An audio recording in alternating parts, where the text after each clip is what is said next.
दोस्तों, तो आज हम बात करेंगे यूपी टेट में जितने भी प्रीवियस ईयर पेपर हुए हैं उन सारों की चर्चा हम करने जा रहे हैं। तो 2011, 2022, 2016 में जो भी पेपर हुआ है उसको हम डिस्कशन करेंगे। तो चलिए हम लोग 2011 से स्टार्ट करते हैं। तो 2011 में पहला प्रश्न ये रहा हमारे पास, बाल विकास से के जितने भी प्रश्न हैं उसको हम डिस्कस करेंगे कि बाल विकास से कौन कौन से सवाल आए हैं उसकी चर्चा करेंगे हम लोग। तो 13 नवंबर 2011 को ये पेपर हुआ था, तो उसको क्रमवार हम देखेंगे। तो पहला सवाल ये रहा सीडीपी का।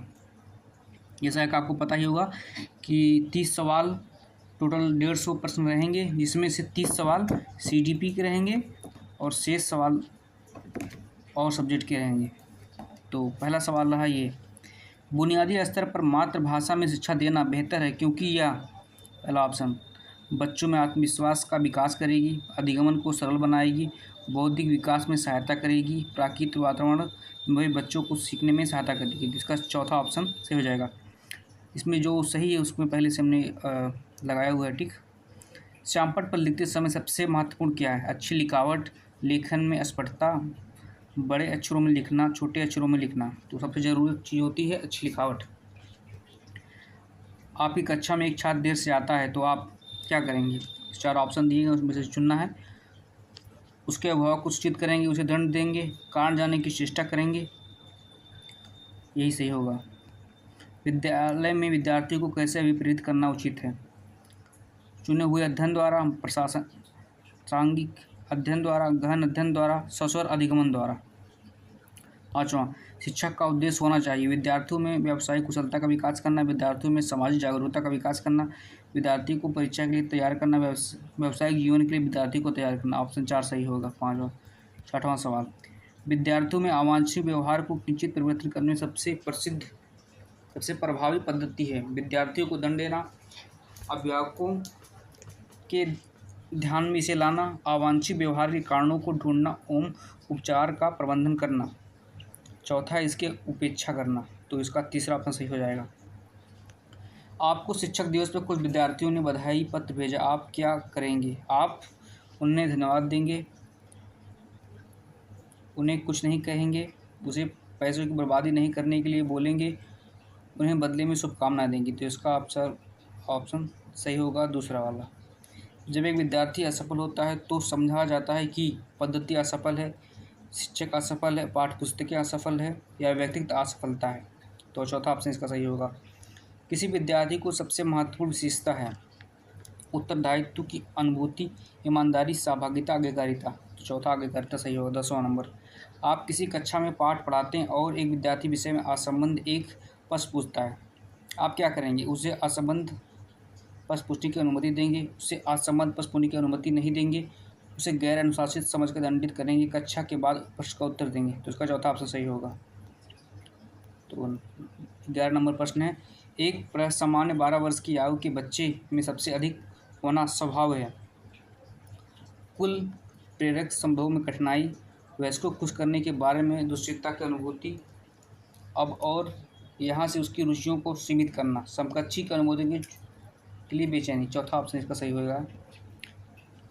विद्यालय में विद्यार्थियों के भाग जाने का कारण, कक्षा शिक्षण में रुचि का अभाव, विद्यार्थियों में अध्ययन की रुचि अभाव, विद्यार्थियों में दंड नहीं देना, समस्या के प्रति शिक्षकों की निर्दय अभिवृत्ति। चौथा नंबर सही हो जाएगा इसका। विद्यार्थियों में श्रम की स्फूर्ति का विकास करने के लिए क्या करेंगे आप?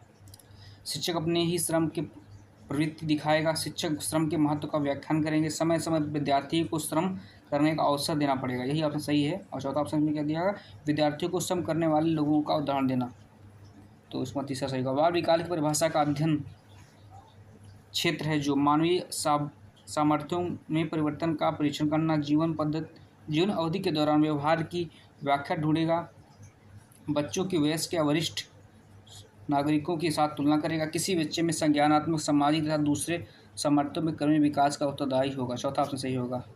उसके बाद 15 नंबर, प्राथमिक शिक्षक के लिए बाल मनोविज्ञान का ज्ञान आवश्यक है क्योंकि यह बच्चों में अनुशासित बनाने में सहायता करता है, परीक्षा में परिणाम में उन्नति होती है या बच्चों को अभिप्रेरित करने के लिए सुविधाजनक तरीका बन सकता है या बच्चों के व्यवहार को समझने में शिक्षक की सहायता करता है। चौथा नंबर से 16 मानवीय मूल्यों में जिनका अस्तित्व प्रकृति में सार्वत्रिक है के विकास का अर्थ है। चौथा अभिव्यक्ति अपने विद्यार्थियों को समझने के लिए एक शिक्षक की अच्छी जानकारी होनी चाहिए। बाल मनोविज्ञान के बच्चों को समझने की प्रवृत्ति की विषय वस्तु के प्रति विद्यार्थियों के मत की उपरोक्त सभी जानकारी होनी चाहिए एक शिक्षक को। 8वां नंबर होगा 18वां है निम्न में से किस स्तर के बच्चे अपने समकक्षी वर्ग के सक्रिय सदस्य बनते हैं। किशोरावस्था यही सही होगा। वयस्कावस्था बाल प्राकृतिक बालावस्था बाल्यावस्था ये नंबर सही हो जाएगा। मानचित्र का संदर्भ है अर्थगहता को बढ़ाने का एक तकनीक जोखिम भरे कार्य के लिए कर्म योजना मन का चित्र सीखना मन के प्रकार का अन्वेषण इसका चौथा नंबर सही हो जाएगा। 20वां नंबर सवाल प्रतिभाशाली होने का संकेत निम्न में से क्या है नहीं है। विचारों में सृजनात्मकता दूसरों के साथ लड़ना अभिव्यक्ति से अनूठापन कौतूहल दूसरों के साथ लड़ना ये नहीं हो सकता। 21 बालिका शिक्षा को मत देना उचित है क्योंकि बालिकाएं बच्चों में बुद्धिमती होती हैं। नहीं ये नहीं होगा। बालिकाएं बालकों से अल्पसंख्यक होती हैं ये भी नहीं होगा। इसमें आगे मैं ऑप्शन लगाया हुआ है। चलिए अति बालिका को बुरी तरह से विभेद किया गया था। किसी सामाजिक परिवर्तन नेतृत्व में केवल बालिका ही समर्थ होती हैं।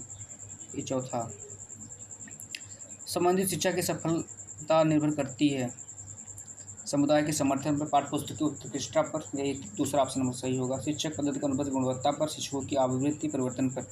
अधिगमन से संबंधित किसी विद्यार्थी की समस्याओं का सबसे अच्छा उपचार है कठोर परिश्रम का सुझाव ग्रंथालय में निरीक्षित अध्ययन निजी शिक्षण का सुझाव निदानात्मक शिक्षण। एक शिक्षक विद्यार्थी को अनुप्रेरित कर सकता है पुरस्कार देकर सही मार्गदर्शन कराकर उदाहरण देकर कक्षा में भाषण देकर। यदि कोई विद्यार्थी आपका सम्मान नहीं करता तो आप क्या करेंगे उसकी उपेक्षा करेंगे। सही बात है उपेक्षा करेंगे।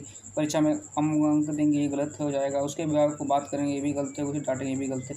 शिक्षा का सत्तावादी स्तर है शिक्षक केंद्रित बाल केंद्रित प्रधानाध्यापक केंद्रित। तो 26 का ही हो जाएगा पहला। चरित्र का विकास होता है इच्छा शक्ति द्वारा व्यवहार द्वारा नैतिक द्वारा इन सभी के द्वारा होता है। D option. निम्नलिखित में से कौन सा शिक्षण अधिगमन का स्तर नहीं है तो विभेदीकरण स्तर नहीं होगा। यही स्मृति होगा चिंतनशील होगा समझ स्तर होगा। 29 नंबर सवाल यदि एक विद्यार्थी कक्षा में भाग लेने से संकोच करता है तो आप क्या करेंगे तो उससे प्रश्न नहीं पूछेंगे ये भी गलत हो जाएगा। जिस प्रश्नों को उत्तर दे सकता है केवल उन्हीं से प्रश्न पूछेंगे ये भी गलत है। उन प्रश्नों को नहीं पूछेंगे जिनका उत्तर उसके समझ के बाहर हो इस कारण कक्षा में अपर्याप्त का पात्र हो। उसे केवल तब प्रश्न पूछेंगे जब वह उत्तर देने के लिए उत्साहित हो। सही बात है। शिक्षा का बर्ताव होना चाहिए प्रश्नात्मक शिक्षाप्रद निर्देशात्मक व आदर्शवादी। तो आदर्शवादी ही सही होगा। चलिए आगे हम लोग और भी ये रिवाइज करेंगे।